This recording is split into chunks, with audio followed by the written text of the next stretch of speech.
Henry Nowak, an 18-year-old British student, lay dying on a Southampton street in December 2025, repeatedly telling police officers, "I've been stabbed and I can't breathe." But instead of helping him, they handcuffed him while his killer stood nearby.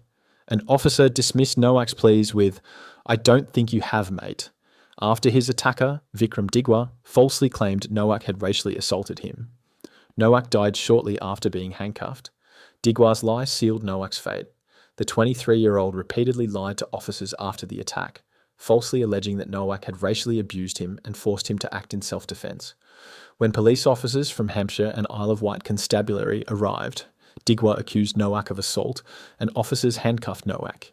Digwa claimed his turban had been knocked off and that he had an injury to his eye, painting himself as the victim of a racist attack while the actual victim bled out on the pavement. Police believed the fabrication. The judge said he was sure Nowak had not said anything racist and that Digwa had no injuries. He said Digwa had given a convincing but wholly false narrative of the incident. The judge rejected Digwa's accusations that Nowak had physically or racially abused him. Digwa received a life sentence with a minimum term of 21 years. The judge said Digwa had brought shame on his family and other Sikhs and caused racial tension. But the damage extended far beyond the courtroom. The false racism allegation had turned a straightforward murder into a national crisis about police bias, with the case now demanding answers about how accusations of racism shaped the officers' deadly response.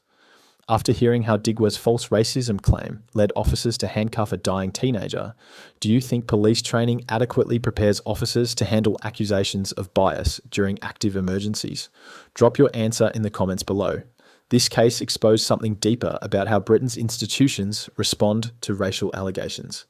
6 months later, the bodycam footage exploded into Britain's most toxic political crisis of 2026. Prime Minister Keir Starmer said he felt sick watching the video and demanded serious questions be answered about how accusations of racism shaped the officer's response. As a father of a 17-year-old, Starmer's visceral reaction signalled the case had breached the highest levels of government. But the case immediately fractured along racial lines.